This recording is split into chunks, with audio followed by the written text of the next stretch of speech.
Okay, being that it's 6 o'clock, we will call the Coos Bay City Council and URA Board joint work session to order. We will begin with a flag salute, so if you will all rise.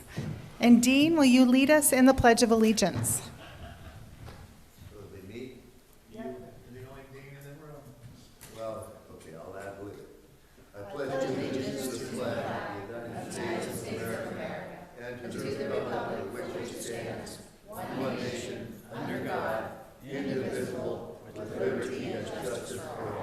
Thank you. Thank you very much, Dean. As a reminder to all, this is a work session, so no decisions will be made in tonight's meeting. And I want to make the group, I want to make sure the group knows that we have Mayor Benetti online, we have Councillor Matthews online, and Councillor Stevens online. So with that said, we're going to begin with public comment, and it's my understanding, Aaron, I think you wanted to make a public comment, so I will, if you'll state where you're from and your address, and you have 3 minutes to make a comment. Certainly. Are you able to hear me? Yes. Are you able to hear me? We sure are, Aaron. Great, thank you. My name is Erin Mahaney. My address is 1008 Miramar Avenue in Medford, Oregon. I would like to comment on the recent reversal of Resolution 20-21, which allowed for reduced street standards for infill development. I saved for years towards my dream of building a little place on the South Coast, and in 2023, I was able to purchase a very small lot on the east side on which I intended to build a simple 800 square foot home. My lot is oddly configured such that it would be very difficult to build a house with a garage. It's only suitable for a small structure, but it was perfect for my purposes. It's located on First Court, which is a narrow gravel alley that runs between First and Second Avenues. It's an infill lot in a neighborhood of older homes. I loved its proximity to schools, the Milcoma Marsh Trail, and the East Side Boat Launch. Before buying it, I had several conversations with city planners to make sure my plan was feasible. The planning department was extremely helpful, and I was told that my plans for the lot were appropriate and doable. It took a while to get bids from builders and determine that the best option for me would be a small manufactured home on a foundation. Last week, I called the planning department again to go over my plans and get specifics on what would be required. At that point, I learned that as of June, the city's requirements for building on my lot have changed. In order to build, I would now be required to pave the entire alley from where it comes in at B Street to the next paved surface. I struggled to find words to express to you how devastating this decision is for me. I'm not a developer or an investor. I'm a retired elementary teacher with a dream of owning a little place at the coast. My budget is small and very tight, and as you can imagine, constructing an entire street is not a financially viable option for me. My lot is only suitable for a very small dwelling. Therefore, anyone else who might be interested in building on it will face the same situation. Not only am I prevented from building on my lot, but the value has been drastically reduced such that I can't even sell it to get my money out and try something else. I understand I'm not the only person who has had the rug pulled out from under them by this requirement. I wanted to speak to you tonight to drive home the point that this decision has an adverse impact on very real individuals. This situation isn't just disappointing, it's crushing. I would ask you to consider acting to mitigate the hardship this decision has created for small property owners who lack the resources to comply with the new requirements. Thank you for your time. Aaron, thank you for your comments. We have a few more public comments, and if you will stay online, I think there will be a comment that I will make following our public comments in regards to your comment. So with that said, the next person who wishes to speak, Julia, did you want to speak tonight? No, that's okay. No, this is your opportunity to. Julia, can you tell us first and last name, where you reside, and your address, please? Julia Hancock, 523 North Morrison, Coos Bay, Empire area. Thank you. And we need a stoplight at the end of our street. of North Shoneman, across from 7-Eleven. It's a four-way stop, or a four-way going. I have ambulance, fire, police going down my street. And now we've got a new 15-home subdivision, which is potentially another 30 cars on my street, trying to get out and take a left turn onto Newmark going east is ridiculous as it is. There's been accidents, people hurt, killed, and we need a light. I just want it in the plans. If we're going to get funds for this, that we need to put it in the plans to get it on the books, that enough is enough. Obviously, it's a dangerous area, and I've been told by not this city planner, but a previous one, well, we know it's dangerous, just take a different way out. Just go out to Lakeshore and go out through North Bend, or you can always go down to McKay's and take the light there. You know it's dangerous. Can we fix it? That's all I'm asking. Thank you. Thank you for your comments, Julia. The next person who wishes to comment is Mike Powder.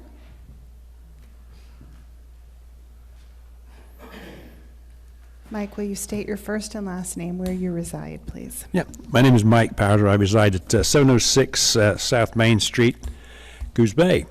And yeah, I'm interested in following on the infill, and I've been sort of staying in touch with it. So my neighbor's up here doing his lot. He's getting it, he got it surveyed, and he's planning to go ahead, but obviously he can't go ahead if he's going to have to do the $500,000 worth of street improvements. Anyway, another thing I'm talking about, some of the stuff that's on the agenda today, I guess, or what it is, the Empire Blueprint. And I was looking at that, and I try to get out and about on my bike and my car and walk around and get a good feel for it. And what I've come up with, some of this is my opinions. The Empire Blueprint, I feel, should be extended to Wisconsin, which is where the traffic light is. And that way it would include the boat launch and the old waterfront treatment plant. Because that area, even though it has been improved, I think there's a lot of things that need attention on there. And another thing that was mentioned in this deal is the opinion that we should, my opinion is we do not extend the Empire boat launch. A larger area is more maintenance for no return investment, which is what the boat launch is. It is a seasonal, limited to fishing, and is free for people to use. And another thing I've got to note here is consider finding a way to charge users for launching and parking to offset the cost of running that facility. It said there are signs at the boat launch on the sides of the streets that say the park closes at 10 p.m. So is this, I can't see if it's a city park or not, but it said there are a couple of signs there that says this park closes at 10 p.m. If it is a park, it needs safer and better facilities for all people to be able to use it, access to the beach, more garbage cans, better restroom area, so on. Pedestrian access to that whole area, that boat launch area, and the park as such, is pretty dismal. Anyway, I'll cut through here. So they've only got that one way coming in. If you're on a bike or you're walking down that hill, and people are storming down there, and 350 whatever's they are, and big boats on the end, it's pretty hazardous. And then the other thing, the Hollowing Place drive-through restaurants is mentioned as a suggested use for the area. I'd like to see drive-through restaurants for that Empire area just totally prohibited. They tend to take over an area. They create a lot of trash, pollution, and the whole works. And I just don't think drive-through would be a good fit for that area. And that's pretty much it for now. Some of my thoughts are on there. Okay, thank you so much, Mike. Appreciate it. Dean, you're next. Dean, will you state your first and last name and where you reside, please? My name is Dean Lundy. I own the old boat building center on 100 Newmark down in the Hollowing Place. And I've noticed lately that we've gotten some really good police response driving through the Hollowing Place in the evenings, which is really, I really appreciate it. I pick up trash there every single day. And I was here at the last meeting when the president of the Downtown Association said he wasn't into the economic development. He was into just people walking around, downtown and businesses will come. The Empire District, the livability committee that we had all summer long, all they talked about was homeless and trash, and I understand that. But the solution for the Devereaux Center has been to fence, there's a temporary cyclone fence there. They fence it now at 2 o'clock, which is fine. But we're finding that all of the bushes all along the waterfront there, all the way from the American Market, there's a lot of people camping under the bushes, and I'm dealing with it down there in the hollering place. So the city had a plan to ask a Devereaux Center, what are you going to do with your people that you help after 2 o'clock? Last meeting, they mentioned that the Devereaux people that were promoting it, and I'm not against helping people, but they said that they had partners, like 5 or 6 actual partners that would help them in their services. I would like to actually see if there's somebody that can serve these people after 2 o'clock somewhere other than Empire, because if people can walk in that, I've said Empire is special. It is a gem, but people don't feel comfortable walking in that area. And once they feel comfortable walking with our new striping and new trees and stuff, once they feel comfortable in walking in the Empire, the property values will go up, businesses will come in, and I won't have to, they're in the bushes there. I've been picking up trash, and I don't want, you guys are city planners.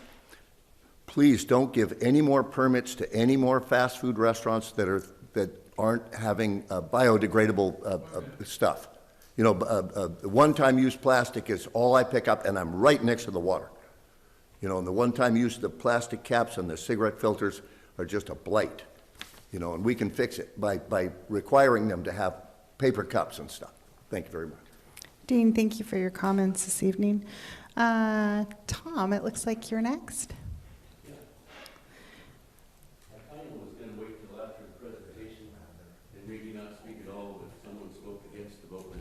And so I'll come up.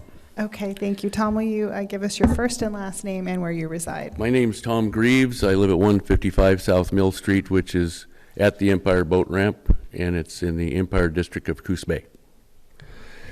Lived there around 70 years. Watching the boat ramp all this time. It used to be a gravel little strip with concrete chunks next to it. It's greatly improved now. It's been enlarged once before. But I have positive input on that expansion. Starting with, I took pictures for 15 years of overflow usage and provided some of those to Chelsea to provide to you, and I hope she did, along with letters that I wrote, but they were about my interviews with folks that were using the boat ramp when it was greatly overflowed, and other times as well. I waited 2 years after the last developer gave it back, waiting to see if they were real about that. And hearing nothing coming up, I did ask a couple city personnel, neither of them are here, anything going on with that? And absolutely nothing, no interest, nothing. Okay, so I decided to start compiling my pictures again. Simultaneously, I got a chance to be on the Blueprint stakeholders team. And I appreciate that chance so that I could share this with you.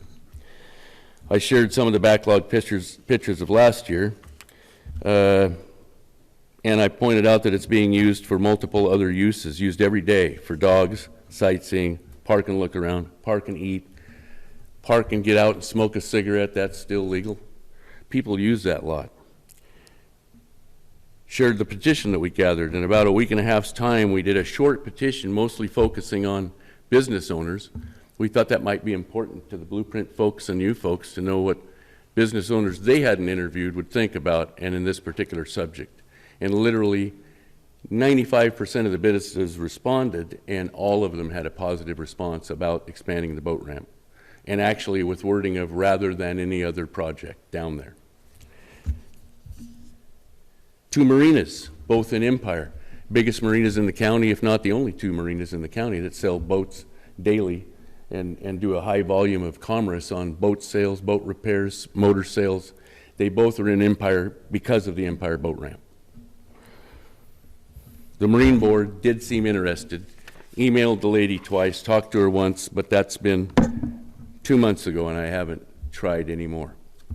The overflow occurs for 5 or 6 weeks seasonally, as this gentleman said, in a large way. And in a large way is 30 or 40 rigs on that empty grass lot, all parked neatly and orderly with each other, trucks, trailers, all unloaded, and people walking dogs at the same time, and people picnicking, and a few people just roaming around. And it goes and comes and goes all day. Really? You didn't give me the 1 minute? I didn't hear you. Well, I didn't look at you. Tom, Okay. I'll give you 30 seconds. Okay. The acreage could also be considered part of the required marine use acreage Chelsea mentioned in a prior meeting that needs to stay in marine use only, possibly to offset land use along 101 for future development on 101, which seems to be a fun place to develop. I'm asking at the end of this that you make it as it is shown in the blueprint, approximately 1/3 grass park at the west end with amenities, the rest parking when needed, and possible event use, including possible food trucks, which are shown in the blueprint. Asking further that the URA group amongst you take it off the market. Thank you. Thank you for your comments, Tom, and I appreciate your work on the Blueprint Committee, so thank you. The next person, Steve Skinner. Steve, you're the only person not from Empire on this list today, but you can still come up and talk. Fair enough, fair enough. Longer than almost anything else I've been involved in. Steve, Anyway, I'm still there because we still have goals, so. great. Yeah, Steve Skinner, 2310 Lombard, North Bend. So here, speaking for Community Coalition of Empire, I just wanted to call your attention to 3 things that should be in the appendices of the Empire Blueprint. I think they are there, but I'm just going to call your attention to them. Draft number 4, I think it was, we submitted a memorandum through Chelsea to deal with a couple things we thought were missing in the blueprint. One of them being the bike lane route. And that did not show up in the revised draft number 5. So we submitted a second memorandum that came out in August that went more into detail. What we've asked for, we believe is the safest route for routing cyclists through Empire, and that is a left turn, a right turn on North Cammon, 1 block over to Shedder, out to North Empire, and then down Empire toward the beaches and so forth. And in return, coming back, they would be turning right on Michigan, going down to South Cammon, and coming back out onto Newmark. That's the safest route. It's the cheapest route. The Evans people, for some reason or other, don't seem to get that into their final version. They are running both east and west onto Michigan. And as we pointed out in the appendices, which you can read in detail, that forces people going west to make a left turn across traffic onto South Cammon. And that street, numerous turns there, it's really hard to see everybody coming at that point. That is a school crosswalk, 2 schools there, crosswalks. We've tried for 20 years to ask for a light there. The city can't, I hate to criticize, but the lines for the crosswalks are barely visible most of the time. So it's really not a safe thing to do. And the other part of that is coming out from Michigan onto South Empire. They're going to have to cross 2 lanes of traffic in order to make that left-hand turn. And that's probably going to necessitate a light, push-button light of some kind, so they can get out into traffic. That's an added expense. So we're hoping you will agree that the plan we came up with, is much more advantageous, being cheaper and safer. So that was the main thing. I'd like to second her request. I believe when we met for the Planning Commission last week, I think they put forward 3 recommendations in addition to the blueprint plan. One of them was for a traffic light at North Morrison. The other was for the bike lane route that we have designated, and I don't remember the third one right off the bat, but they were all things that basically agreed with our viewpoint. So there are 3 appendices. Please, when you take a look at this plan, make sure you look at those things. We appreciate that. Thank you. Thank you very much, Steve. Hi, Lucinda, this is Sarah. Steve, I'm sorry, could you just repeat the first thing about the bike lane one more time for me? You did a great job, but you talked so fast, I just want to track what you were saying. Repeat the bike lane route? Yes, please, thank you.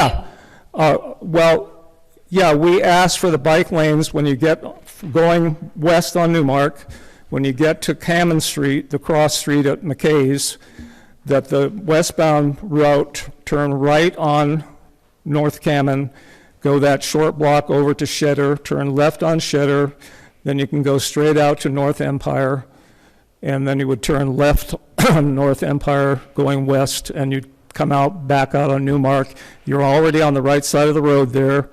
If a roundabout does come in, you won't have to negotiate the roundabout because you'll be on that side of the roundabout. So it just seemed a lot safer to do it that way.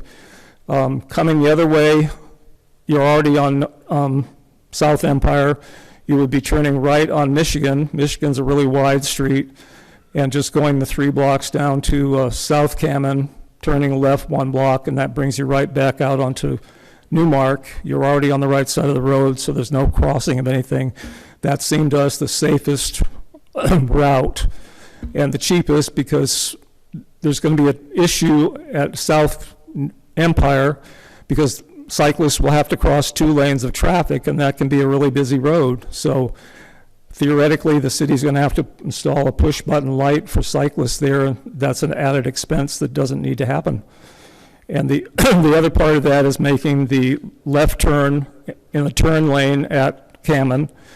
The plan right now is calling for the cyclist to go into the turn lane, make a left turn across eastbound traffic. And that we feel is pretty dangerous because Newmark turns right there, and even in a car, it's hard to see traffic coming toward you, especially when the light is red and the traffic, westbound traffic, is backed up to Cammon. So it just seemed to us much, much safer to just make the simple turn onto North Cammon and go over to Shedder. So. Thank you, Steve. Yeah. Councillor Stevens, I assume that you heard that response? Yes, thank you. Great, thank you. Thanks, Steve. The last person on the list this evening is Patrick. Patrick, will you give us your first and last name and where you reside? I'm Patrick Momsen. I live at 468 South Empire Boulevard. Hello, all of my Empire people. Just very, very quickly, could you raise your hand if you've ever walked down Newmark through South Empire Boulevard?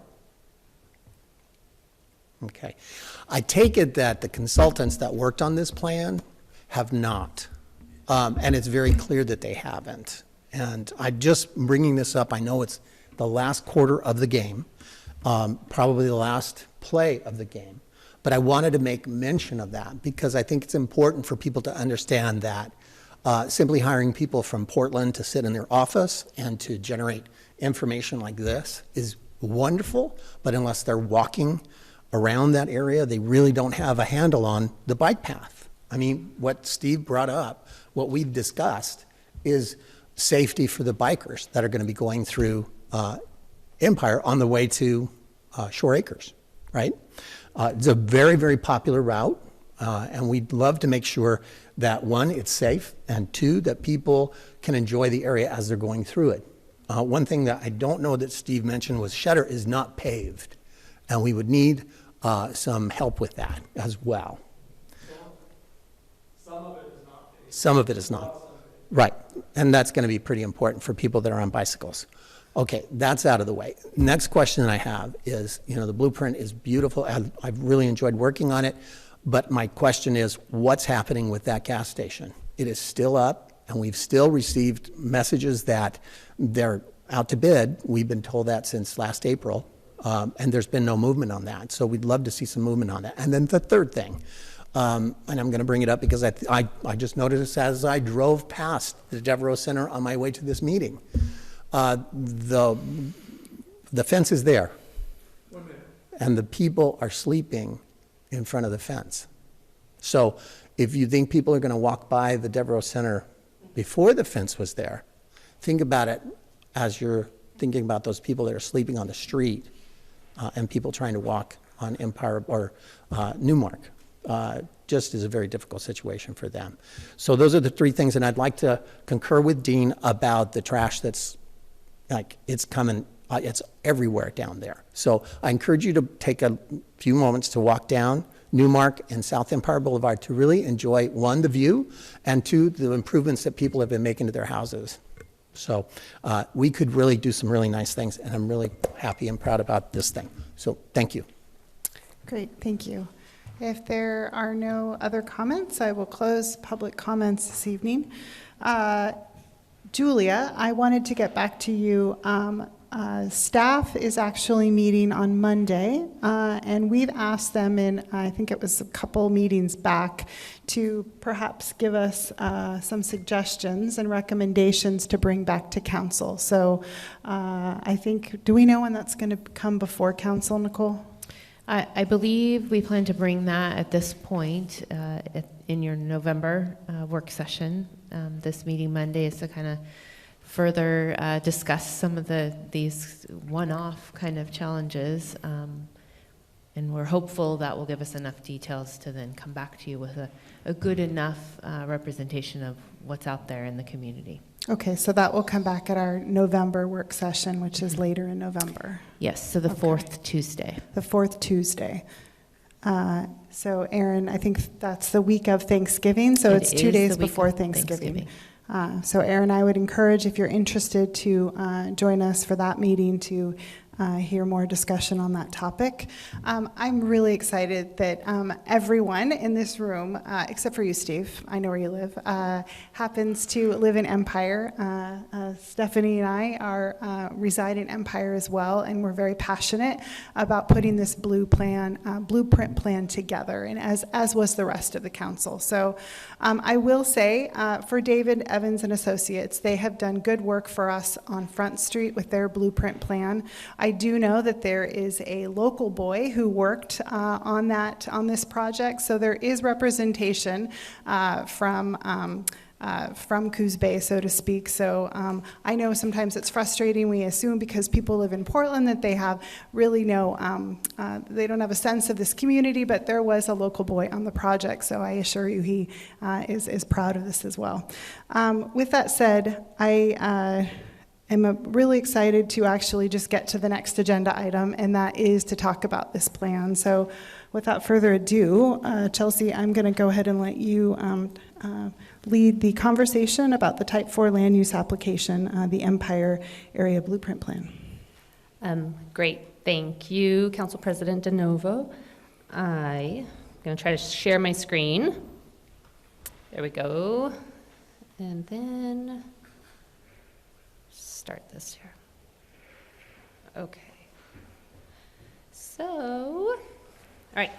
So tonight, we want to talk about the Empire Area Blueprint and kind of the current proposal, which is twofold. A, adopting this plan by resolution, kind of as a document, guiding document for the city.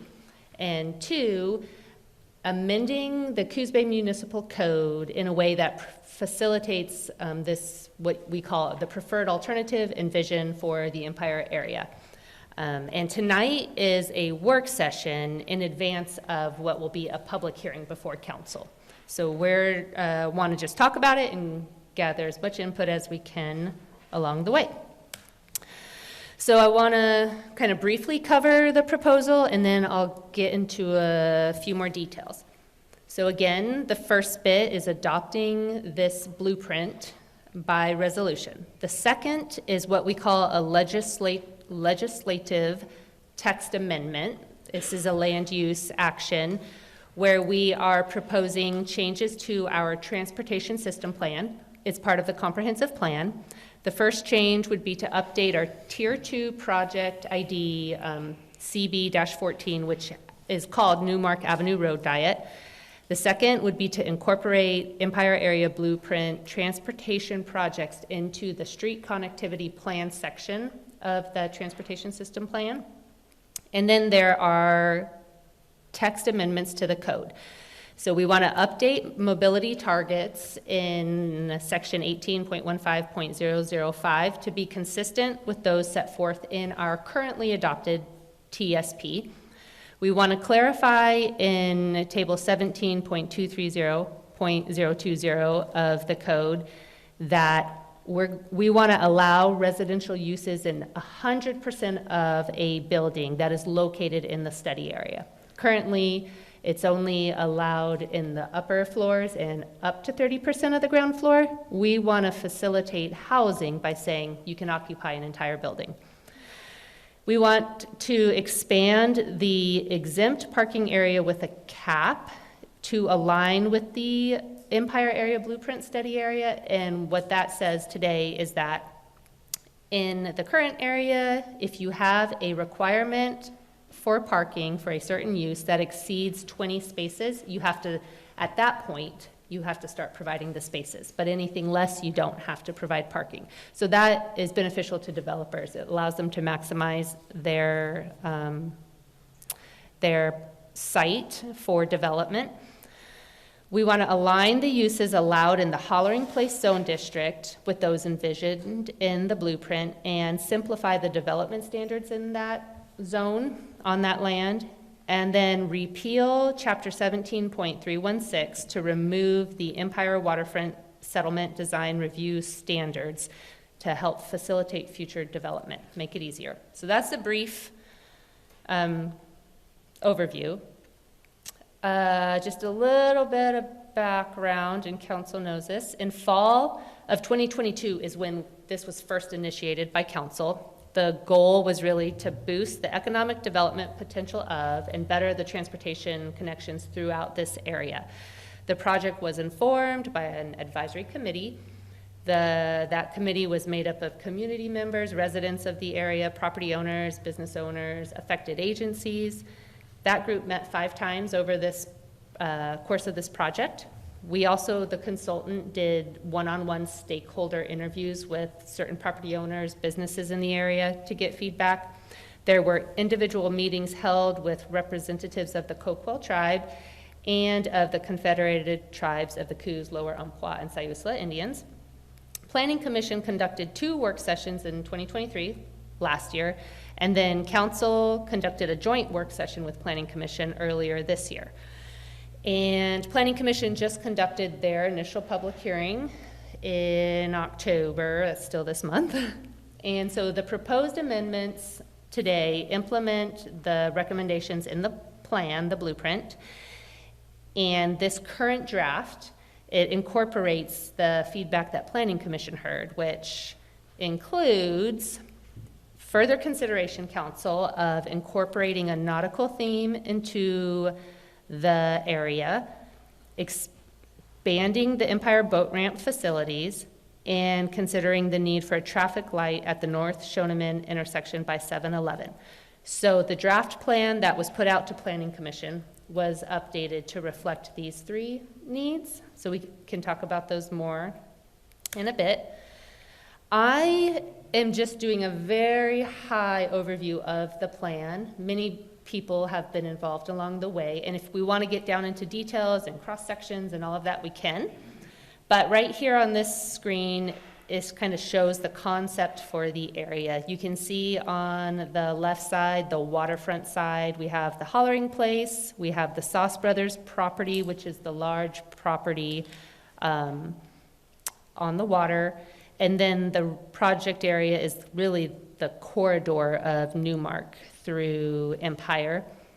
And I guess what I'll emphasize, this is a plan, a vision for the area, and this just kind of speaks to how we'd love to see the waterfront developed. It's prime piece of land, but we also acknowledge that that's going to be a slower, not more difficult, but just there's going to be more involved to make that happen. So along the corridor, we feel like that's really kind of where you can get some of your wins, and whether that's through focusing on providing public parking, maybe aiding or encouraging more art, murals, wayfinding signage along the way. Those are all things contemplated in the plan. Also, I guess the bulk of the transportation pieces focus on the corridor between North Cayman and Ocean Boulevard with a lane reconfiguration. And we have our consultants online. They can help speak to some of that. With respect to the bike lane, the state of Oregon has the Oregon Coast Bike Route identified plan to run through Newmark all the way through the downtown corridor to Empire. We acknowledge that that kind of Main Street downtown piece of Empire is not the easiest, best feeling for bicyclists, and so we'd like to contemplate like a local route, like maybe we give them an alternative route. And the plan does take the Michigan Avenue both ways, and that is primarily because, as mentioned, there's going to be a greater cost investment to improve Shetter for bicycle facilities. It doesn't have the same cross-section as Michigan does. Doesn't mean that we can't do that, it's just a little bit more costly and difficult to do. I just included this slide on here. It's a lot, but it talks about kind of the difference between we don't do anything, we don't make any changes to traffic, versus, okay, we make some development happens and we still don't make any changes to traffic, versus waterfront's developed, downtown is booming, and we do the lane reconfigurations. And I think like the gist of it is, if we don't do anything, nothing's gonna change, right? If traffic growth will be the same, speeds won't change, there won't be bike lanes, it's still gonna be uncomfortable. All the way to, if it's developed, we have what we want, it's booming, and we make the traffic changes, you might see some delays in traffic turning left onto Newmark. Traffic speeds are going to be expected to slow. You'll have the bike lanes. You'll have improved multimodal, meaning pedestrian, bicyclist, vehicle, comfort on the transportation facility. And the way you could mitigate your traffic operations through access management at Shoneman. And that could be a traffic light, right? That's a possibility, but it's not wanting to make it only a traffic light as the only option, because there's other traffic mitigation access management options. And so recognizing that that is a intersection of concern to the public, acknowledging that we should be mindful of that and watch that as traffic increases. But maybe a traffic light is the option, maybe there are other options. I wanted to take you through kind of the text of what changes are proposed just so you can see them. So here is our transportation system plan, pull out the Tier 2 project. And what we're doing is taking the existing language, restripe road to provide bicycle facilities, and adding so that they're consistent with the Empire area blueprint. And I have this note up here to mention, Tier 2 projects are not funded. They are needed. But this is the dream. It's in there. It helps having it in the document. Not only the TSP, but also acknowledging the Empire Area Blueprint has thought of it and considered it, supports grant applications for these projects. Here is the project sheet where the proposal includes amendments to that project, just to add that the project is included in the Empire Area Blueprint, again, just calling out the connection, and that design considerations should consider maintaining the free eastbound right turn lane. Then we go on to that street connectivity plan section. I didn't pull out all the text, but it's essentially talking about connectivity in our community, and we're going to add a section very specific to the Empire District, talks about what we've thought about it and how we want to see the connectivity improved there. And so there's a whole, I won't read it, but that's the gist of it, is just to really bring emphasis to it. Jumping to Coos Bay Municipal Code, this is in on the section titled Transportation Facilities General, where we define what level of service means. I'm not a traffic engineer or an engineer at all, but here's your definition, and it's just how we measure level of service. And the proposal really is just to take out a few words to ensure that the definition in the code aligns with what we've already adopted in our transportation system plan. So you'll see that really the changes are minimal. It goes from a volume to capacity ratio to just being based on average seconds of delay during the peak hour of the day versus during the peak PM hour of the day. In our commercial zone district, the table that talks about land uses and permit requirements, we call out today residential uses above the ground floor or story and up to 30% of ground floor or story are allowed. This is where we would say, let's add a caveat that says, in the Empire Area Blueprint, we want to try out allowing occupancy of residential uses in 100% of a building floor to help facilitate housing. This graphic is our existing boundaries of the exempt parking area with a cap in around Newmark.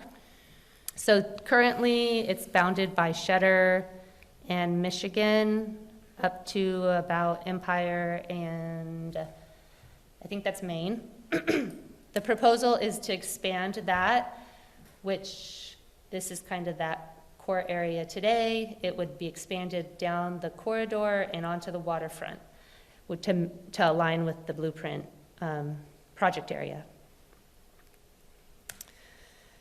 And then the Hollering Place Zone District, I'm not putting all the text there, but essentially the proposal is to remove standards that require very special approval processes and specific design features for development, and then replacing that and establishing that on that land that is the Hollering Place Zone District, we would allow any use permitted outright or conditionally in the commercial zone district, and also allowed in the existing estuary management plan unit would be permitted on that land. And then the same would apply for their development and lot standards. Anything that applies in the commercial zone applies on the Hollering Place Zone District. And the goal there is just to really make it easier for development to happen, for use to happen down on that piece of property. And then last but not least, the Empire Waterfront Settlement Design Review chapter is a whole chapter on kind of architectural design standards. It's not very clear and objective. We've heard from the public that it is a barrier to development, and so the proposal is to just repeal that. Another piece of trying to help facilitate development in the project area. And so that's a lot of overview of a lot of more in-depth information. And so I guess at this time, be happy to take questions. We'd be happy to have our consultant hop online and give more context to some of the transportation pieces. Yeah, Counselors, would you like that, or would you like just to start the conversation and then we can ask David Evans and Associates if we want further information? I'm going to apologize. Just a quick point of order. Yeah. I thought that showed chapter 17.265, and I think mine says 17.316. Am I missing that, or is that two separate things? I could have mistyped it. But we're talking about the same thing. The same thing. It is the Empire Waterfront Settlement Design Review. Okay. Yes. Thank you. Okay, so why don't we just go ahead and begin the conversation. We got some great feedback from this group in the audience this evening. So I just want to make sure I understand. We said in terms of bike lanes, we wanted to be part of the Oregon Coast Bike Route, but you also referenced that we might want to have a local route. And forgive me, I don't remember seeing that. Is that called out in this plan? It is called out in the plan. Okay. And I guess I should just educate. We can't just get rid of Oregon Coast Bike Route. That is going to be through Sure. Newmark, and that's a difficult thing to change. And so but it is simple enough to say we want to provide an alternative. Okay. And Sorry, I'm going to jump in on this. Yeah. So the Oregon Bike Route is going to come on 101, and then it's going to turn left on Newmark. Yep. It's already established. And then all the way out? Yeah, all the way Newmark to Empire. Yep. And it's already established. Yeah. It's been that way for a long time. Now, the facilities might not be clear on the ground, but the route is there and people use it. Okay. But keep going. That local route, no, that's okay. So we still can have a local route. Yes. And we heard some of that feedback in the comments, and that's something that we can consider. Yes, and currently in the plan, it's proposed to go Michigan both directions. And that's because the cross-section, the width is there, the pavement is there. It would be an easier lift for the city to do that. It's not out of the question, though, to have both, what was mentioned, the Cheddar and the Michigan included. It's just a bigger lift for the city. And there's nothing, I don't want to say there's anything wrong with that, balancing safety and whatnot, but also just generally, this is a plan, it's a vision, and a lot of these things, because it's on a piece of paper in this plan, doesn't mean that when we get to design, it's not further fleshed out and things change. Yeah. So I want to make sure people are aware of that. The cross street to get back to Newmark is Shoneman? Michigan? Do you turn on your microphone? Sorry, Councilor Matthews. The cross street from Michigan to get back to Newmark is? Kamen. Kamen. Thank you. I apologize. I mean, I understand the safety issue, but I think that can be addressed. There really isn't a lot of retail development towards Cheddar either. And Correct. I don't know, the particulars on zoning and things like that, but it seems to me we would like to get them to the businesses. I think that's a very good point. That is really the goal, is to have that traffic, and so that people are coming through, they're seeing what's available, and they are able to stop and participate in that. And Chelsea, I respect your comment about adding it later, but I think some of us could be a bit jaded in this room, and we want to see it in the document now so that no one loses sight of, potentially what that vision was in the first place. So I'll leave it at that on the bike route. And when you say that, do you mean you'd like to see traffic brought up to Cheddar and also to Michigan? Or are you okay with the Michigan route being the local route? Because that is how it's presented in the plan right now, is traffic going on Michigan. Yeah, I think option 2, but we also talked about there's a signal, and you had made reference that could, on Shoneman, we could consider a signal, but it doesn't have to be in there. And Oh, yes, I okay, the guess traffic light, Sorry, yes. I'm looking at larger point, or Okay. larger perspective, is that I want to make sure we have it all in there. Yes, I recognize that there is an additional cost to do that, but making sure that we completely understand the vision, I think, would be beneficial. Okay, and just for clarification, when I was talking about that cost, I was talking about improving Cheddar to allow bicycle facilities. Yeah. But we can, but I do think it's fair also maybe to bring in our consultant and have them speak to how, the traffic light bit was kind of addressed, and the boat ramp expansion and the nautical theme. And so Jim or Angela. Can I just, Sure, before? please. Yeah. I want to clarify. I am more apt to be a proponent of keeping the bike route, the local bike route, as presented, as opposed to having to improve Cheddar and move it over the way. Although I understand the safety issue, But I really favor pushing traffic to the retail businesses in there, off of Michigan. Okay. Yes. Yeah. Thank you. The bike traffic you're talking about. Sorry, turn my mic on. Yep. In terms of the nautical theme, I did miss one meeting, so I will apologize. I know we're proposing taking the barriers for development out with all of those standards, but as I read it in the plan, it is simply a recommendation, not a requirement, because I would hate to hold us to a nautical theme. So I wanted to get more clarification on that. Yes, and that is exactly correct. It is a recommendation, a vision, hey, this is what we heard, what people are interested in. And I just wanted to show you, if I could get to it. I don't know, I'm not using my plan. There's a section in the plan that calls out, like, we want to pursue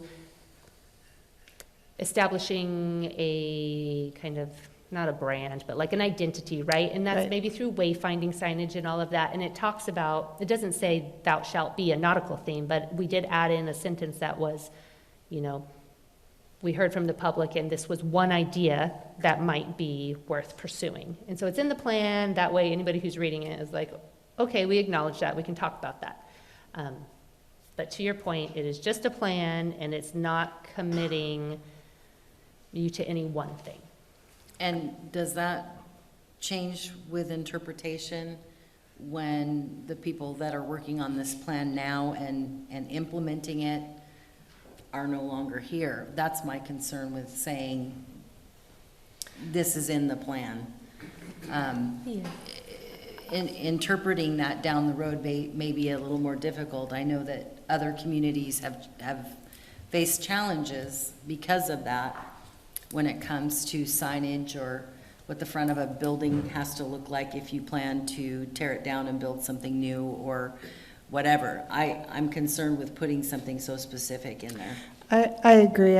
Chelsea, how you just worded it, I like the fact that it really is focused on the wayfinding signage. And in my mind, it should speak to the history of the area. Yes, there is a nautical theme, but there's also a tribal component. There's county seat. There's a whole bunch of different, so maybe skip nautical, at least that's one opinion, and make it more historical to the area and keep that focused on public art and wayfinding signs and not, like we talked about, removing the standards in the plan. Okay, that's fair. And then I guess, do we want to talk about the boat ramp expansion? This plan identifies the hollering place next to the existing boat ramp facility, and it says, we acknowledge that there's not been anybody pinging the city to develop it within, however many years. And so, but we also acknowledge that the boat ramp is there and people use it as overflow parking, and it's something the public that's been involved has voiced an interest, a desire for. So while maybe the city's not ready to give up development of the property just yet, in the interim, the public would like to see it as kind of this flex space, overflow parking for boat facilities. Maybe, well, that's not really active. It's a space for food trucks to pop up or pop-up markets. So it talks about that, it contemplates that, but it doesn't it doesn't say, city, this is off the table forever being developed in the future. How do we feel about that? I have opinions about it, but Councilor Kilmer does as well, so I'll let you take the lead, Councilor Kilmer. I had something and then I just completely forgot it when you were mentioning food trucks. So go ahead. Okay. So one, I think that the expansion of that dock is really important.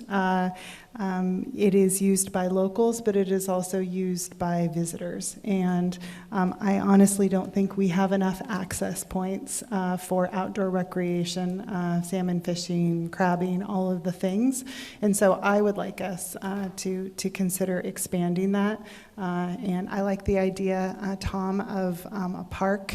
I think that, again, kind of fits with what the group as a whole really talked about, was making that kind of a gathering place, and it could be multi-use with the food trucks and all those different options that we considered. So I think it's really important that we expand that boat ramp. Thank you, that's what it was. I don't have a boat, and much to Rob's chagrin, but I have used that as a place to take my kids for decades, when they were younger, and sometimes just to go sit after work when I need to decompress. I think expanding it is important. I think we need to, I always am gonna say this, I think we need to be careful about having a good mix of brick and mortar and food trucks, and I will say that until I'm, gone from this earth. But, and I think we need to be cautious in what we do put in that place. But I do think it needs to be expanded because it's used by so many different types of uses. Chelsea, I was confused, and obviously we need to open this up to others, but I was confused. When you're talking about housing, you're not talking about housing on that Hollering Place property, are you? Not with this proposal. It's Okay, generally great. in the project area, just, for instance, on, is it Wall, the corner of Wall or Wasson, I can't remember. There's an apartment complex going in, a 16-unit apartment complex. The reason today why it's allowed is because it was in a pre-existing use. But anybody else couldn't do that without this change that says you can occupy 100% of the building with a residential use. Yeah. Yeah. I do think Patrick brought up, I remember at one of our meetings, he brought up the point with housing, is that how will, if the container ship terminal comes, that noise, what that looks like. I don't know if we shouldn't, I think it's important to be able to have housing, but I think it's a consideration, if that does come, what that noise pollution will be into that area. So just something for us to consider. Mayor Benetti, I see you patiently have had your hand up, and I know you probably have a few comments to make, so we'd love to hear from you. Just a few. Anyway, I support expanding the dock. But Chelsea or someone from David Evans, so in this lower bench area, isn't that the Hollering Place down below? Am I correct? Say that Is that- again? Well, in this code, municipal code, it says 17.250, lower bench area. Is that down below the Hollering Place where the boat ramp is? And Yes. the park we're talking about? Okay, in that, to engage community visitors, it says also in this master plan, residential, overnight lodging, hands, and educational, recreational. I mean, so commercial, you're talking about a commercial building, brick and mortar type facility with that commentary, are you not? I'm having a hard time understanding. Can you tell me what page you're looking at? No, it's. I'm not sure. Mayor Benetti, Councilor Kilmer mentioned brick and mortar buildings down in the Hollering Place. I don't know if you're referencing, if that's what you mean. She just wanted to warn us that perhaps we shouldn't just have food trucks. Right, no, this code in here says, so if you go back, this is that one code that you referenced, 17.250. I don't know what the page it is because I don't have a page. Okay. But if you go down, it says Upper Bluff, and then it says lower bench area. 17.250.040.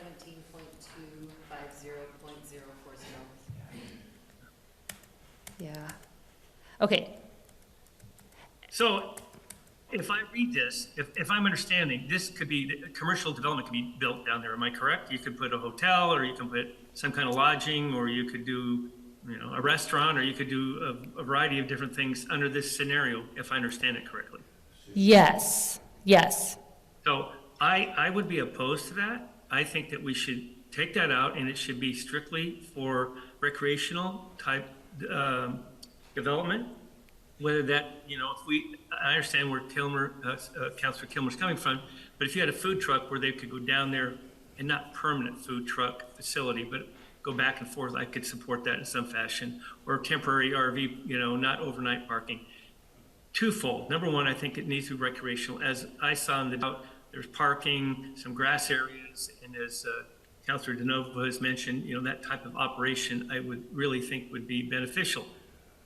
Besides the commercial, I don't support. We're also having problems with FEMA BIOP, and this is going to impact that considerably. So I don't even know how we could develop it under what's facing us at this point in time. So I don't see why we should put it in there until the FEMA BIOP is resolved. Second of all, if I remember correctly, I think Jim mentioned from David Evans that if we had some development down there, we would need a tsunami evacuation facility or place, which, I would support that, and if it could be changed down the road, but what's facing us, which is new to us all, and we just learned at this League of Oregon Cities, and Chelsea, you've been on some meetings with me also, is a FEMA BIOP.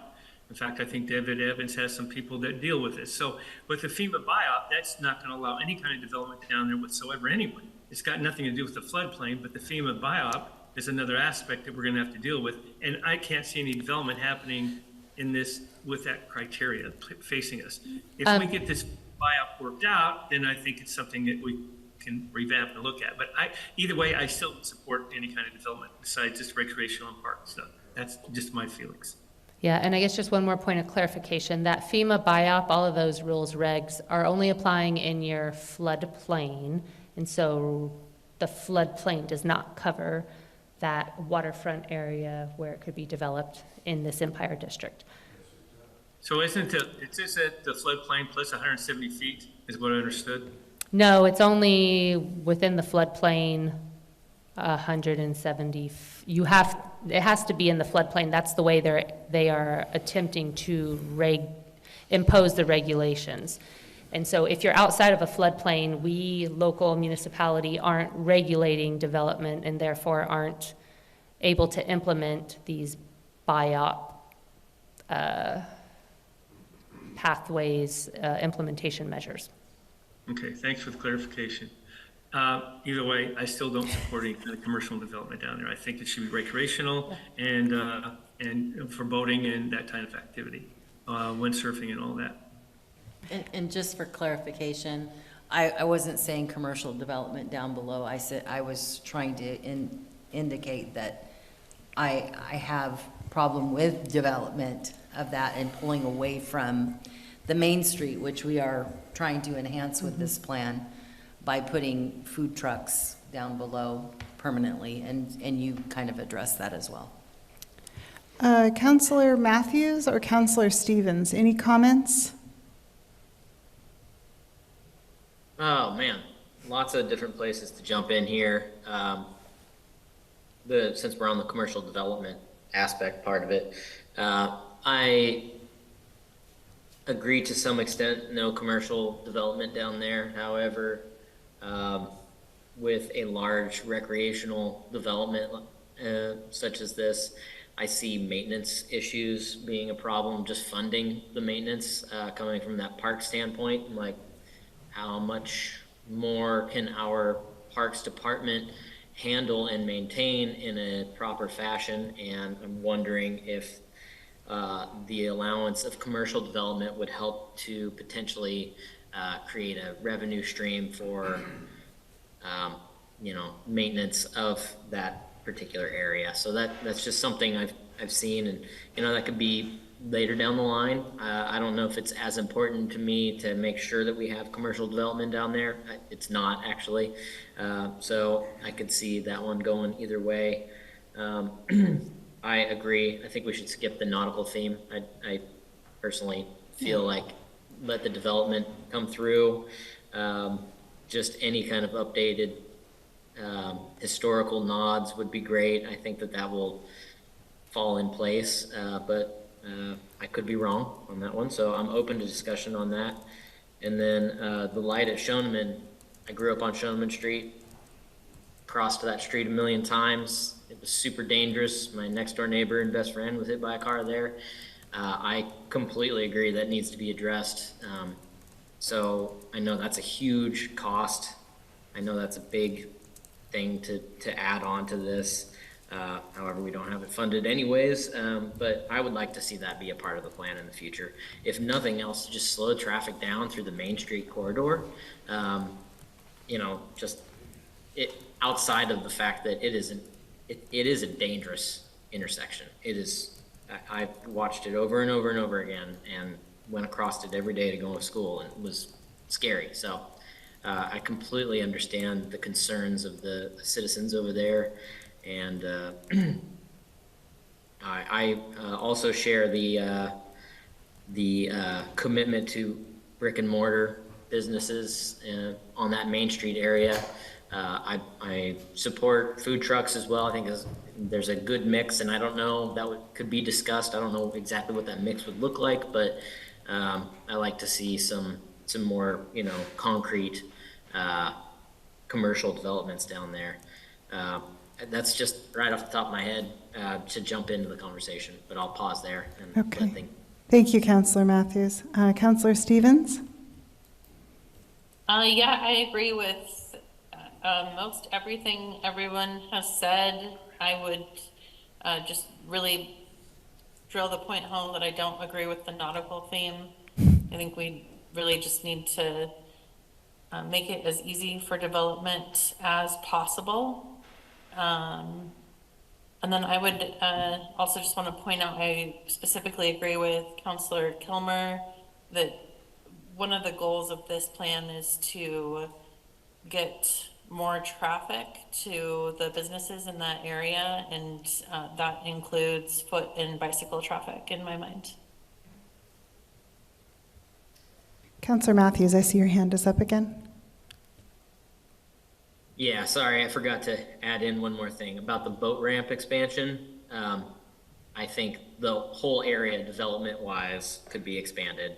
And in terms of the boat ramp itself, you know, I think more access to the water is a benefit, and yeah, I think having more recreational opportunities on our beautiful bay is a no-brainer for me. But I don't live right there, and so I don't know, but I know that personally I would love to see more access to the water in general, and that might mean personal watercrafts as well, so paddle boards and kayaks and such. I think that would be extremely beneficial. And then, yes, I'd also like to concur with the multimodal access. Extremely important. I understand the development moving down, what was it, Morrison, I believe it was. That makes sense. I would have probably ridden that way myself. I like the idea of Cheddar, but like it's been said, it's been gravel for as long as I can remember. Maybe a point of, you know, future goals to get that paved and move things in that direction. I think that would be nice, but in terms of existing conditions, I like the idea of the local bike path being on Morrison for what we have now to get things started. I think there is an opportunity, it's a larger conversation, but a fee structure. We know that in Charleston, if you want to park your vehicle, you have to pay if you're going to use their boat ramp. So that might be an option for us to pay for services down there, Carmen, to address your concerns about keeping that looking good. Councillor Kilmer? Are there restrictions because we received Marine Board funding? I don't think you can just implement a fee. Okay. Yeah, unfortunately. Well, it was a great idea, Carmen, and Councillor Kilmer killed my dream. So, Mayor Benetti, I see that you have a question or a comment. Yeah, I just want to support the multimodal plan. I think it's great, the traffic plan that's designed here with the bike paths and cutting down the traffic. I think it's a win-win for everyone out there. The other thing, they're talking about this light, and so this is for David Evans. Since I just got back from Bend, they have lots of roundabouts. Is a roundabout something that's possible in that situation? They talked about them being safer and all kinds of, and the cost isn't any less, but it's just a safer, easier way to move traffic, and so that's the question. We Yeah. actually, before she goes, we actually viewed a roundabout that had multimodal aspects to it. It was a little more expensive, but I know you're going to die hearing this out of my mouth, but it worked so well with the road diet in moving traffic and making it safer for pedestrians and bicycles. So carry on. So Angela, I think, yeah, you're going to speak to that? Sure, I'd love to. My name is Angela Rogi. I am a traffic engineer with David Evans and Associates. I think that at Schoeneman, we are hearing you, and I think Mayor Benetti, a traffic roundabout as a traffic control option is definitely a better way to address safety.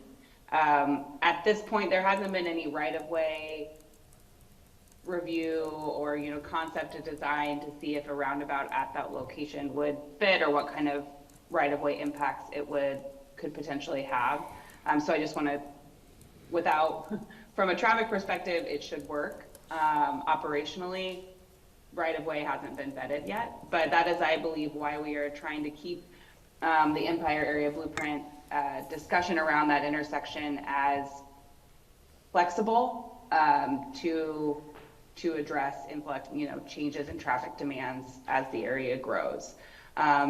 Chelsea, should I speak to kind of the specific language or recommendations that the blueprint called out about future traffic studies for development? I think that would be great for our council just to hear that. Sure. So, I think we've been incrementally trying to make adjustments to address the concerns for Schoeneman without, if you're looking at standard practice, a traffic signal currently isn't warranted from a traffic volume or gap analysis perspective. That isn't to say that it wouldn't be in the future, but one way to account for that is the Empire Blueprint suggests that future development within a certain distance of the Empire area.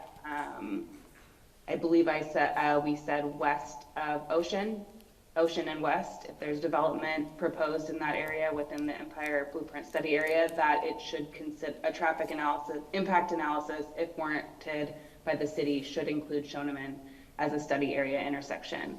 And what that does is it flags that intersection as one of concern for the city, and future developers may need to address, if they're going to exacerbate safety concerns, they may need to work with the city to find some sort of solution or contribution to make improvements at that intersection.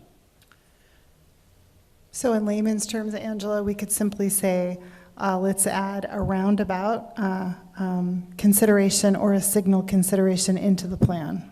Yeah, it's more common practice to say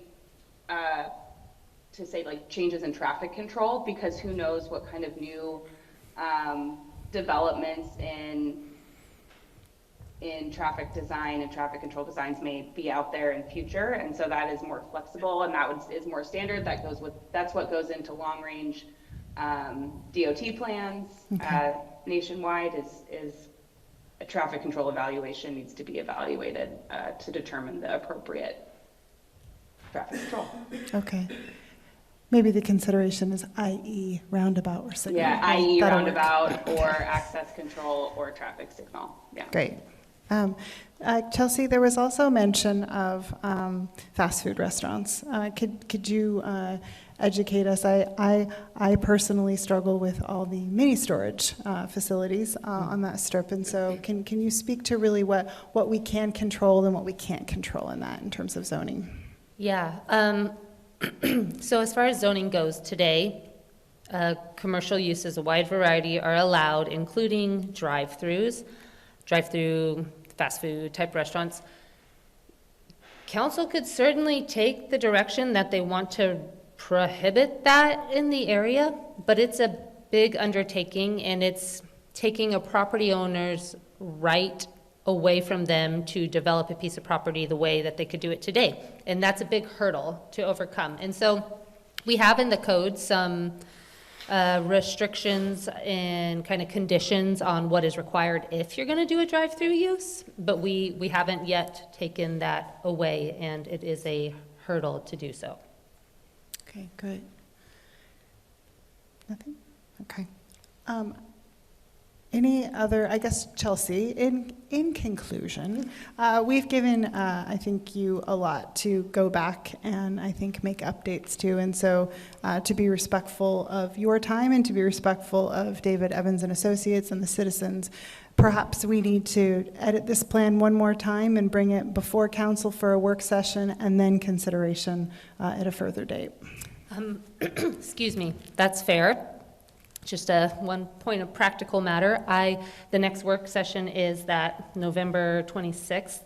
I am out of state, so I myself won't be here. I will actually be at Disney World. Okay. Otherwise, I would call in and remote in for it. So the next opportunity, unless there's a special meeting, is that December. Oh, unless we want to do it a different way. Have somebody else bring this to work session. So, and then I would just add, I think your December work session falls on Christmas Eve. Okay. Yeah, so. So I think the important thing is to get the plan right. And I feel like, I think we've addressed everyone's comments in our discussion this evening. Steve, you have a comment to make. I have like a clarification. Would you please come up to the podium? Thank you.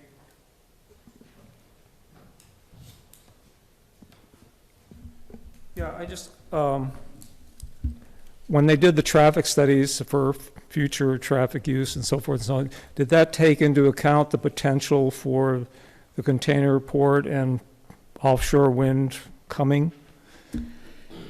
Because that will have a huge impact, obviously, on the housing and the amount of people using the road, and it's looking a little bit more long-term, so. And maybe I'll let Angela speak to this, but not directly, but the way that would be accounted for is, so offshore wind energy, the port container facility goes in.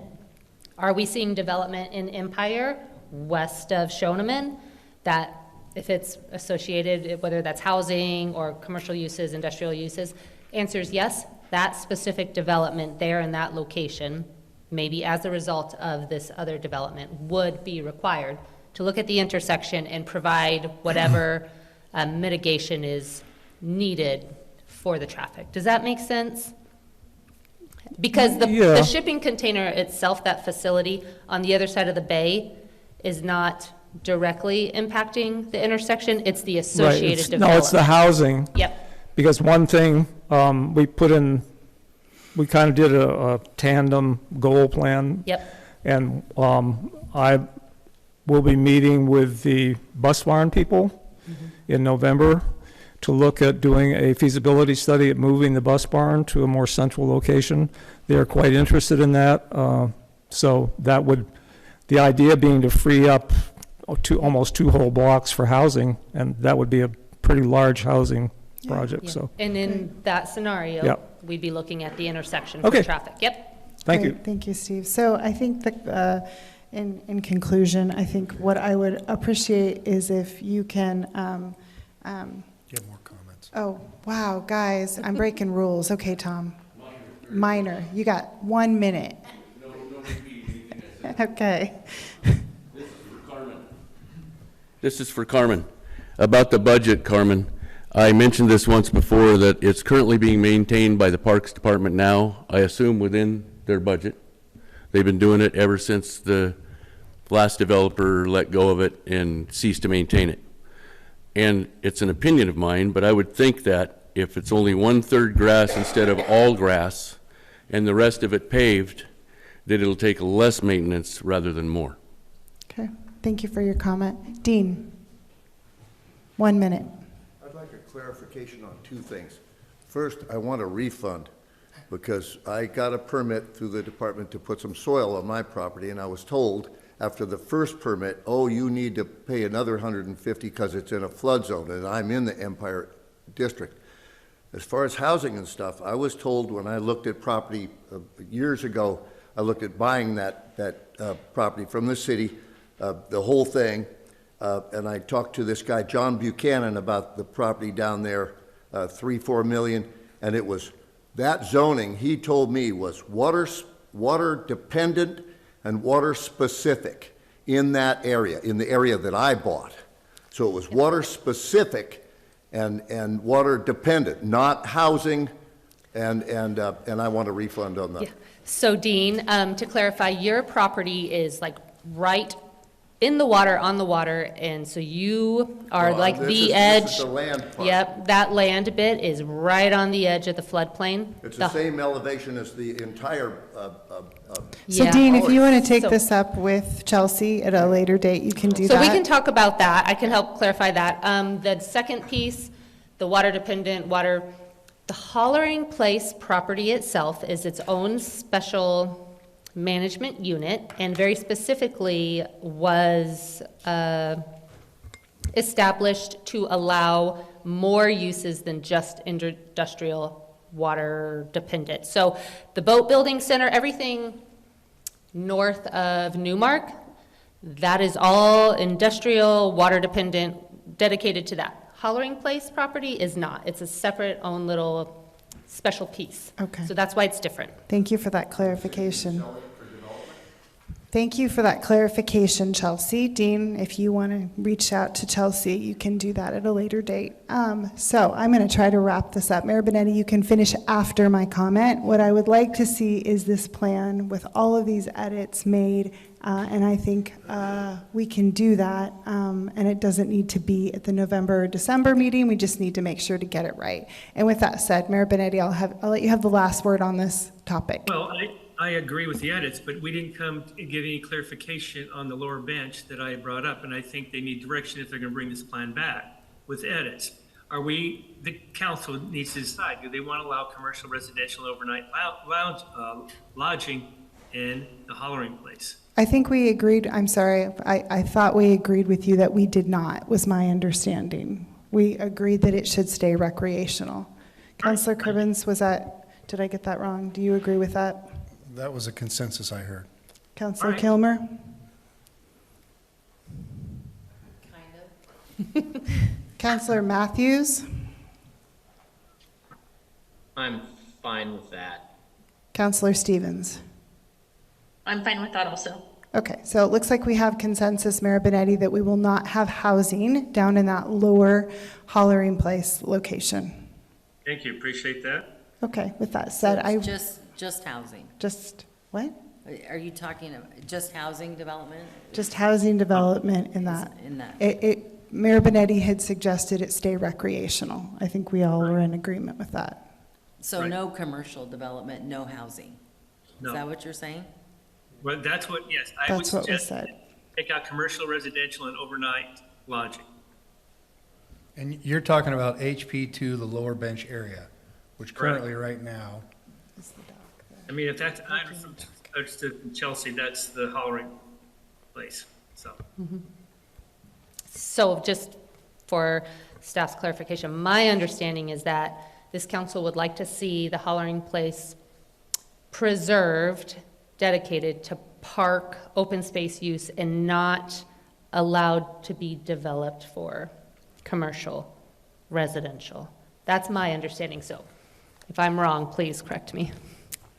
No, I think, well, that's how I feel.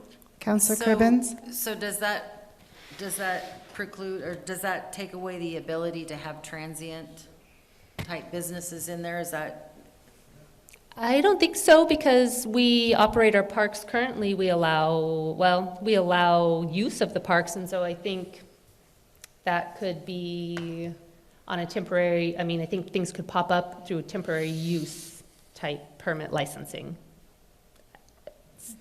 Okay, I'm okay with that then. Okay. I don't know that I have a strong feeling one way or the other than when I'm reading 17.250.040. That is completely different than everything that's written there now. That's a complete left turn from what's there. I think that is a fair statement. The committee did talk about a number of things. So I think you're right, Councillor Cribbin. So it is an extreme left turn. And so I'm just going to ask for the question one more time. Councillor Matthews, are you comfortable with Mayor Benetti's recommendation? I am. Councillor Stevens? Yes. Councillor Kilmer? No, No? not 100%. Councillor Cribbins? I gotta kind of lean no too. There's buildings down there now, isn't there? And the bench, there's No. nothing down there No. now? It's the, well, there's. They're yeah. to the, It is, you go from to go Newmark. down the hill. And just to the left, it's flat grass, that's the hollering place. Okay. That's it. So keeping it that way.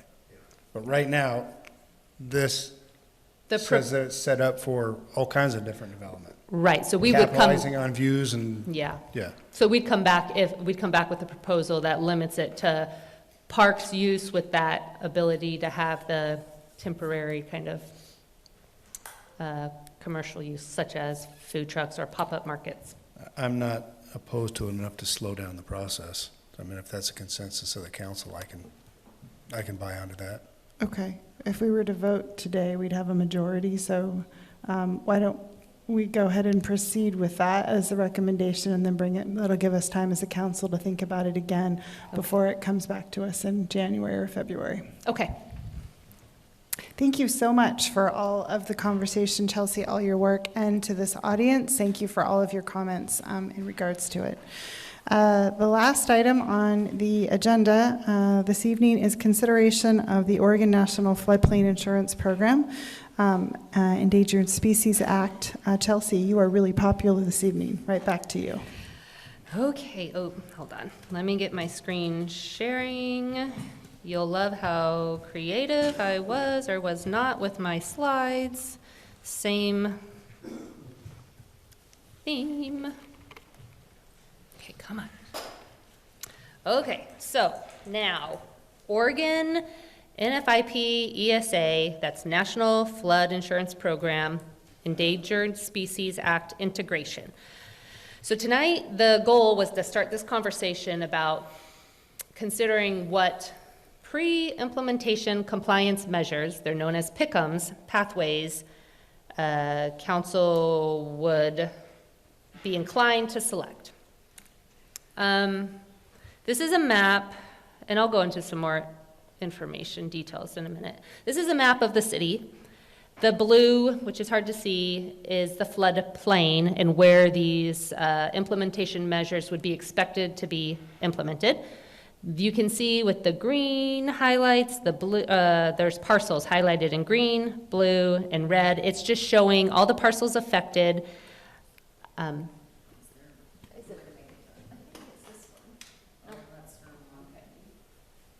Yeah. This is just showing kind of the implications, and we can assume that pretty much all of our industrial land is affected. It's on the water, it's in the floodplain. We think about 78% of our residentially zoned parcels that are in the floodplain are unimproved parcels. About 40% of the commercially zoned parcels are unimproved parcels, meaning if somebody were going to come in and develop those parcels, they're going to be impacted by these regulations, as well as people with existing development. They'll be impacted too, but we just wanted to call that out. Let's see. So, back in just brief history, 2009, where this all began. FEMA was sued for allegedly violating the Endangered Species Act. And in 2016, the National Marine Fisheries Service issued its what they call a biological opinion and concluded that Oregon's National Flood Insurance Program, every state has one, but Oregon's was not satisfactorily protecting several threatened species. And so as a result, FEMA prepared what they call an implementation plan, a draft plan, how they're gonna reduce the negative impacts. And in 2023, FEMA initiated their NEPA, National Environmental Protection Act review of this plan, and subsequently was sued again for moving too slow to implement the biological opinion. So just this July, FEMA announced to communities who we've been tracking for years now, announced that we were going to be required to implement these short-term pick'ems in order to achieve what they call no net loss standards in advance of the long-term measures that we would expect to come once the full NEPA review is done, and that's currently expected in 2026. And so we have, per FEMA, until December 1st to select a pick'em pathway and report it back to them. And I just wanted to highlight some other dates. January 1st of 2025, regardless of what pathway we select, if we have not fully implemented that pathway, they expect the city to implement what's called the permit by permit pathway. And then January 31st, 2025, they are expecting the city to start collecting a bunch of additional data. And the July 31st, 2025 date is if the city were to choose adopting this model ordinance, that's the date by which we have to have that done. So Chelsea, I see there's three, oh, sorry, I thought you were finished, I apologize, go ahead. And I will go over kind of the specifics of the pathways. I just wanted to kind of highlight some things. So this data collection, we have to start reporting on that in January 2026. So that's just an additional matter staff has to be responsible for. We have to start collecting data on the amount of fill, compensatory storage, and new impervious surfaces in the floodplain, any clearing and grading areas. We have to start collecting data on the removal of trees greater than 6 inches in diameter. We have to report back on the acres disconnected or reconnected from the floodplain, and then also document any mitigation provided. So these no net loss standards, mitigation ratios, they apply, like I said, in the floodplain and in what they call riparian buffer zones. And so the riparian buffer zone, there's 2 zones in the floodplain. There's the riparian buffer zone, which extends 170 feet inland from the mean high water line of our flooding source, which is the bay primarily. And then the riparian buffer zone fringe, which is everything else in the floodplain. There is, I just have up here the mitigation ratios you'd be expected. So if you're developing in the RBZ, which is within 170 feet of the water, so our prime industrial, maybe commercial development areas on the waterfront, you're going to be expected to provide mitigation ratio of 2 to 1 if you're going from an undeveloped space to a developed space. The developer has to figure out how to provide mitigation for certain things. And I realize that I probably jumped the cart before the horse on my slides, but I will get to it. I just want to call out this beneficial gain standard idea. So within that 170 feet kind of zone along your flooding source, any development not only has to meet the mitigation standards, they also have to meet this additional beneficial gain standard that requires 5% of your total project area that isn't dedicated to a functionally dependent use, that just has to be dedicated to open space in addition to the standards. And so functionally dependent use has been defined by FEMA to be docking facilities, port facilities necessary for loading, unloading, and shipbuilding repair facilities. Like, that's it. Doesn't include manufacturing, doesn't include long-term storage. So any other uses, commercial development, if they're developing, they automatically have to provide this open space plus this additional mitigation. So to achieve no net loss standards in the mitigation ratios, you've got a couple of options. There's the habitat assessment, which considers 3 habitat functions: the floodplain storage, the water quality, and riparian vegetation. And through that assessment, if there are implications negatively to any of those functions, then you have to have a mitigation plan. The model ordinance addresses the implications to the habitat functions and just assumes you're going to impact it and builds in a mitigation plan. So by addressing, you're losing undeveloped space, you're losing pervious, meaning water penetrates surface areas, and you're losing trees over 6 inches diameter. So when any of those 3 things happen, the model code says you do X, Y, Z. It just assumes you're having an impact and you have to account for that. Mitigation in these scenarios needs to occur on site. That's the order of preference, is it occurs on site. It has to occur within the same reach of the affected water body, and be within the floodplain, the same hydrologically connected area. Both of these options allow for a list of exemptions to the permit requirements. And so, I'll just kind of, again, pathway 1, adopt the Oregon's NFIP ESA model ordinance. Pathway 2 is to follow this permit by permit habitat assessment and mitigation pathway. And pathway 3 is we would just prohibit development in the floodplain. So I want to go through each of those one by one. Chelsea, if you want to go through one by one, the only thing I'm asking is I'd like to know what staff's recommendation is for this council. Yeah, and that's a good question because this is an ever-evolving, quickly moving thing. It was dragged on for years, and all of a sudden, July, communities were told this needs to happen, and it didn't come until maybe a month later. This is your model ordinance. This is your habitat assessment guidance. Well, what does that mean? We're just tomorrow, I will be attending a workshop put on by FEMA, answering questions. There's a lot of communities in the affected area working with LOC, the League of Oregon Cities, on the implications that it has to the city because FEMA does not feel that they acknowledged those and built that into their implementation requirements. So, recommendation, just this morning, there's 3 pathways, and just this morning there was, hey, there's this 4th alternative maybe cities should consider. So, as of last week, my recommendation was going to be maybe the permit by permit approach isn't that bad because we can adopt these listed exemptions, and it's really going to only apply to the bigger developments who are going to be doing joint core permits and all of that.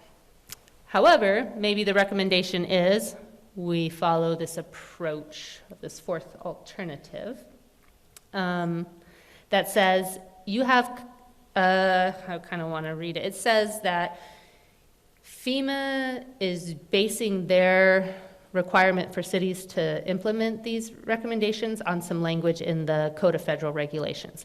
We've already adopted that into our floodplain ordinance, and it's been suggested that maybe the pick-em pathways are not the only way to meet the standard, that maybe staff could say for developers to develop in the floodplain and also address the issues that we could simply require applicants to provide a letter, some kind of certification. Do you need an Endangered Species Act permit, or does your project not? Do you, yes or no? And so it's kind of like a land use compatibility statement, but on the reverse.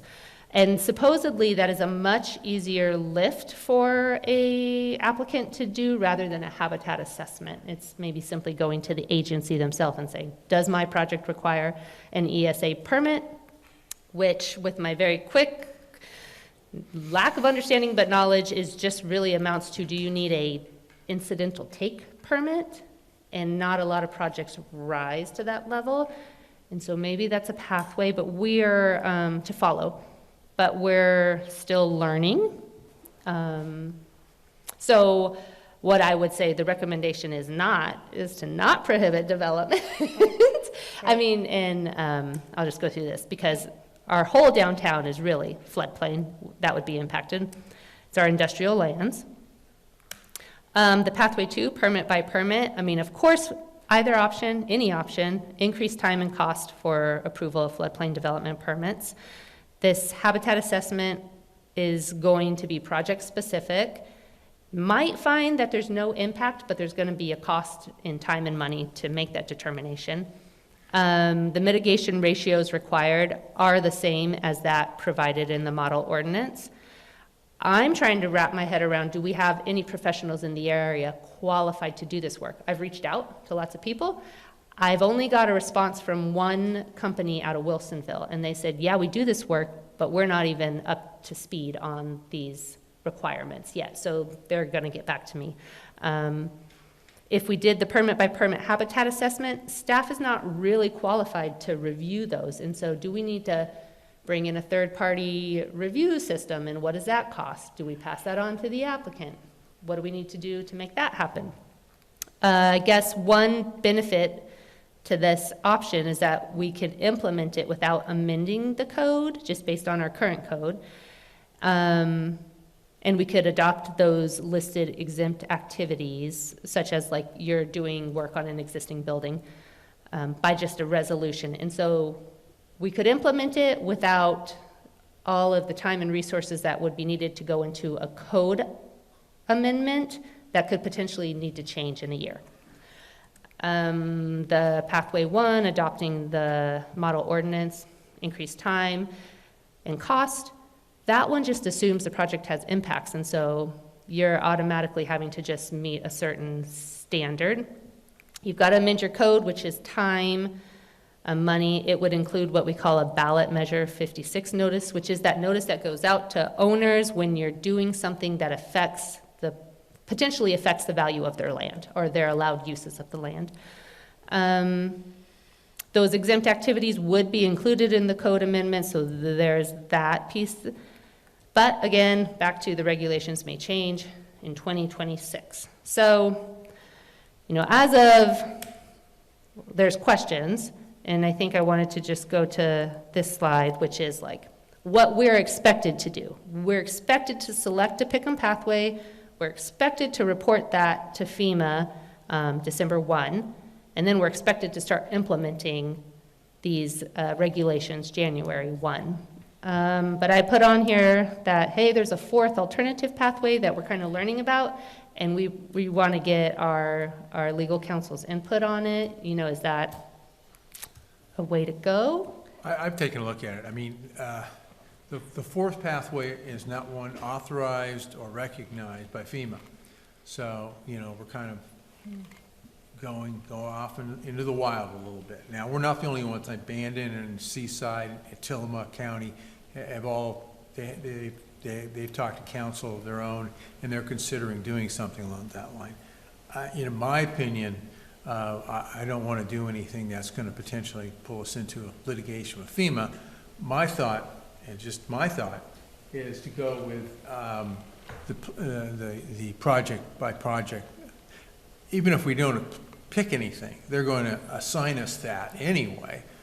So if we pick that and we go along that, and the problem is we're going through all of this rigmarole, and then in 2026 the game's going to change again, because they're going to have whatever their permanent fix is, they're going to impose it upon us.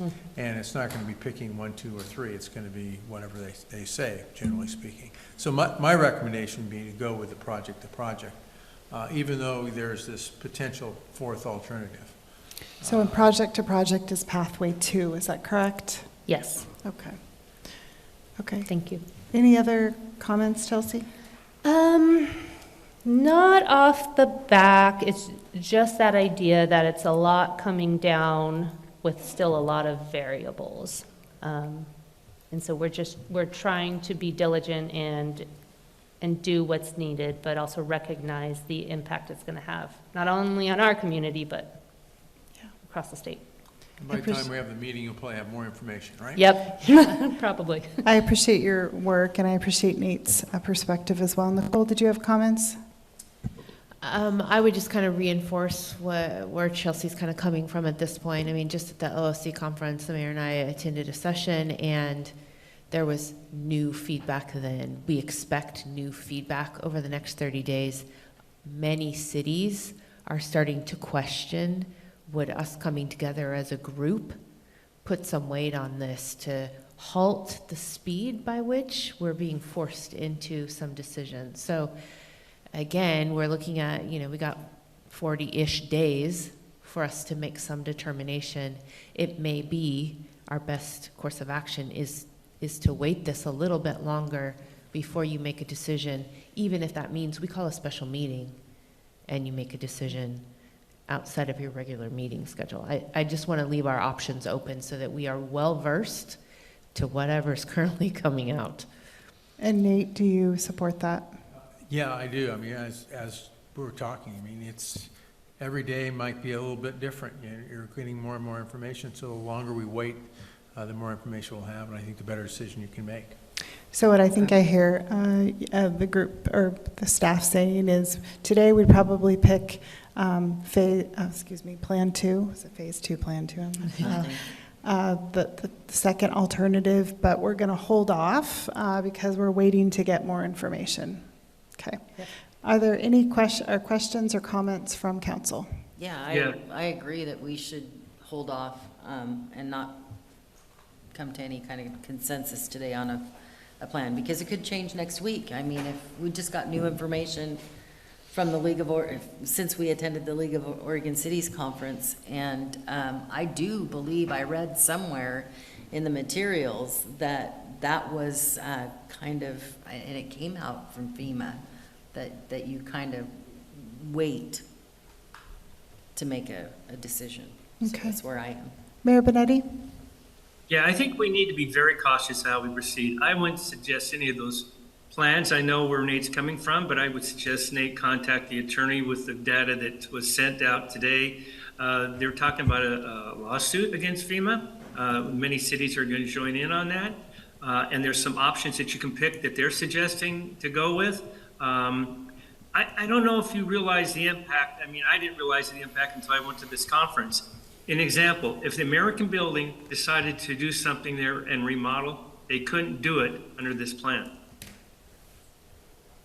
So we're talking about devastating, and that's my terminology, our community and any kind of development. The land that the Bayshore Motel sat on and the Connect sat on, those properties cannot be developed unless a permit's taken out immediately if we proceed down this road.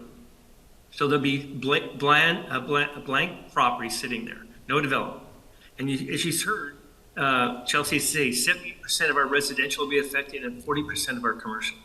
I mean, that's like devastating. So I just think that we need to look at proceeding another way. I know there's some legal challenges, Nate, but I think maybe getting ahead with this attorney and talking to her, and maybe the planner up in Tillamook, she was on this committee also, and they're trying to proceed in a different way because Tillamook County is going to be destroyed. They can't do anything. So, anyway. Mayor Benetti, and I think Nate actually, in his follow-up comment, said pausing and then see what comes about before we make a decision. Is that right, Nate? That's right. I don't think we should make a decision right now. Given the three choices, I picked the one. I don't think the fourth one we really want to do right now.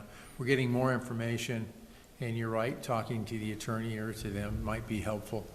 And if they're going to file a lawsuit, hopefully they do it soon and get a restraining order, and so that we don't have to do this. Great. Yeah, so one of the things that's listed in this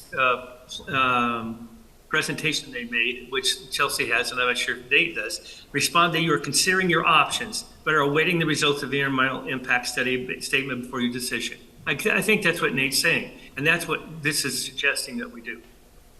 Okay. So we want to contact, I mean, I don't know if we want to have Nate, or Nate, you think it's worthwhile contacting this attorney and seeing where things are. So I don't know if you want to do that, or we even think we should, or we just wait and see. I don't know.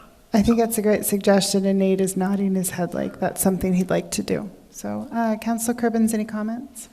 Yeah, I don't want to choose any pathway. I mean, I agree with Mayor Benetti wholeheartedly. I just see this as completely devastating to any development for our whole community. So I'd like to see what the options are of not having to do this at all, if you can wait. I hate to put more burden on you guys, but. And I'll just say that I think us just talking about this tonight is one thing to be able to say to FEMA, we're working on it, you know? So they, you know, and I think what I've heard is that FEMA's gonna have to acknowledge that. You know, as long as you're talking about it, you're making steps, that's really probably the best they can do to force us. So we're showing a good faith effort to do what we need to do. Okay. I want to leave you with one comment the attorney said at the very end that was very impactful. I think Stephanie was there and I know Nicole was. If we do not challenge this, we will be just pushing chairs around on the Titanic. Just keep that in mind. Mayor Benetti, you get the last word on this topic, so thank you. So I think you've been given the direction that you need. There are no further items on the agenda. I just want to remind everyone that we have our 150th birthday celebration on Saturday at the Coos History Museum from 1 o'clock to 5 o'clock. We're going to hear some impactful words from Mayor Benetti. We have both tribes represented, and Steve Greif will be giving presentations, free hot dogs, cakes, cupcakes, blues bands provided by Seven Devils Brewery, so lots of great things, free art projects for the kids. So I encourage everyone to join us for that 150th celebration, and thank all of those, the VCB, the Downtown Association, and so many businesses that stepped up to make this a great event. So with that said, I will adjourn the meeting. Thank you.